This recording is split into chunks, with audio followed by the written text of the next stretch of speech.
Alors maintenant, nous allons reprendre les trois exemples que nous avons étudiés à l'envers en repartant du dernier, et en les réexaminant, on va découvrir qu'il y a une méthode de calcul unique, et très simple d'ailleurs, qui permet de retrouver les bons quotients dans chaque cas, qu'on ait nombre entier ou fraction. Alors, 5 quarts divisé par 2 tiers, on était arrivé donc à trouver, à déterminer que c'était égal à 5 fois 3 sur 4 fois 2. Oui, mais rappelez-vous des règles de la vidéo précédente. On reconnaît là un produit. On reconnaît facilement que c'est le produit de deux fractions, 5 quarts multiplié par 3 demi. Ça, c'est ce qu'on a appris dans le paragraphe précédent. Bon, très bien. Gardons ça de côté. Examinons le deuxième exemple. 6 divisé par 3 quarts, on était arrivé à déterminer que c'était égal à 6 fois 4 sur 3. Alors, si on veut trouver une règle qui soit commune aux 3 cas, on se dit qu'on aimerait bien trouver aussi un produit de fractions comme au-dessus, ce serait quand même chouette. Mais là, on a un petit problème, c'est qu'au dénominateur, il n'y a qu'un 3. Alors voilà l'astuce, une astuce qu'on a déjà expliquée, c'est de ne jamais oublier que, en fait, un nombre entier peut toujours être vu comme une fraction dont le dénominateur vaut 1. Si vous pensez à ça, vous avez ici votre 1 caché. En fait, je vais arrêter les pointillés, ça sert à rien. Vous avez un 1, et donc vous pouvez facilement reconnaître un produit de fraction, 6 sur 1 fois 4 tiers. Mais finalement, rien ne vous oblige à ne pas oublier à nouveau le sur 1, hein, et à ne mettre que 6 fois 4 tiers. Même chose pour le premier exemple, qui est donc maintenant à la troisième ligne. 5 quarts divisé par 2, on avait déterminé que c'était égal à 5 sur 4 fois 2. Même astuce, vous faites apparaître que 2 c'est comme 2 sur 1, et vous pouvez reconnaître assez facilement un petit fois 1 là qui vient se caser ici. 5 fois 1 de toute façon c'est bien 5. Et de la même manière, vous pouvez donc reconnaître le produit de fraction suivant, 5 quarts fois 1 demi. Alors évidemment, cette fois, vous ne pouvez plus faire disparaître le 1, hein, parce que comme il est au numérateur, il n'est absolument pas dispensable. Donc en résumé, qu'est-ce qu'on trouve?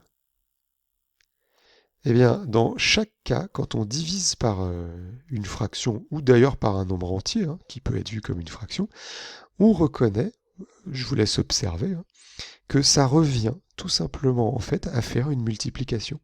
Oui, mais pas n'importe quelle multiplication.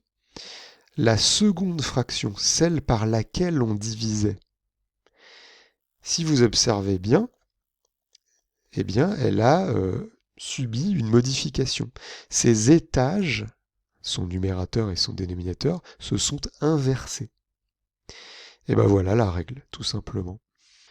En conclusion, malgré des situations variables, parce que vous pouvez avoir un nombre entier ou une fraction, divisé par une fraction, ou un nombre entier vu comme une fraction, c'est assez simple, ça revient toujours à multiplier par son inverse.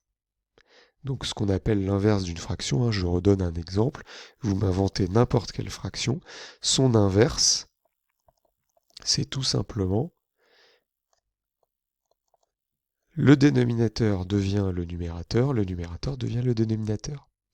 Et si jamais vous aviez un nombre entier, eh bien l'inverse d'un nombre entier, vous imaginez le 1 caché, c'est donc 1 sur le nombre entier. L'inverse de 5 est un cinquième. Pour finir, hein, et pour que ce soit un peu plus clair, un dernier exemple qui récapitule tout pour vous montrer comment ça s'utilise concrètement, dans lequel j'ai évidemment fait profiter de l'occasion pour effectuer le retour de nos chères fractions négatives. Et oui. Alors qu'est-ce qu'on observe? Deux divisions, une multiplication. La multiplication, c'était le cours précédent. On va tout de suite appliquer pour les deux divisions ce qu'on vient de découvrir. On va donc réécrire le calcul. Et à chaque fois qu'on rencontre une division, on la transforme en multiplication. Mais attention, le nombre qui suivait cette division, on le transforme en son inverse. Donc par exemple, divisé par 9, je vais plutôt écrire multiplié par l'inverse de 9, c'est 1 neuvième. Alors, fois 10 septième, il n'y a pas de raison que ça change, je le recopie. Ah, encore une division après. Eh bien, je la transforme en multiplication, et la fraction va devenir son inverse. Donc l'inverse de moins 2 septièmes, c'est moins 7 demi. Alors arrivé à ce stade, je n'ai plus que des multiplications. Alors je sais que je peux les faire dans n'importe quel ordre. On connaît déjà la règle pour multiplier. Là, je vais simplement en profiter pour vous montrer une petite astuce. C'est que au niveau des signes, j'ai une fraction négative, une deuxième fraction négative, et après j'ai deux fractions positives. Alors qu'est-ce que je peux dire de tout ça? Puisque je peux changer l'ordre, je pourrais très bien imaginer que je multiplie les deux négatives entre elles, et je sais déjà que négatif multiplié par négatif donne positif. Mais comme ensuite j'ai deux autres fractions positives, positif par positif par positif, je sais déjà à l'avance que ça donne du positif. Donc je sais déjà par une observation assez simple qu'à l'arrivée, mon résultat sera positif. Donc j'oublie tout simplement les moins. Alors si c'est allé un peu vite pour vous, je vous renvoie au chapitre sur les nombres relatifs que nous avons déjà étudié. Vous allez relire ces règles, on les a déjà vues. Donc je n'ai plus besoin de m'occuper des signes puisque je sais qu'à l'arrivée ce sera positif. Et je sais que je n'ai qu'à multiplier tous les numérateurs entre eux. Alors ça, c'était le paragraphe 5, comment multiplier des fractions entre elles. Donc je peux finalement écrire ceci directement. Vous voyez, ça fait gagner du temps. J'en profite pour vous montrer une seconde astuce que je n'avais pas eu le temps en classe de vous exposer. C'est que, regardez ce qu'on a là. J'ai une grande fraction qui est multipliée par le même nombre aux deux étages, au numérateur et au dénominateur. On sait déjà, alors on l'a même vu en cinquième, mais on l'a revu cette année, que quand je multiplie une fraction par le même nombre au numérateur et au dénominateur, en réalité, je ne modifie pas la valeur de cette fraction. Donc, cette multiplication par 7 en haut et en bas, je peux très bien l'oublier, en fait. Si je ne la fais pas, si je l'évacue, ce qui me reste sera quand même égal à la fraction que j'aurais dû avoir.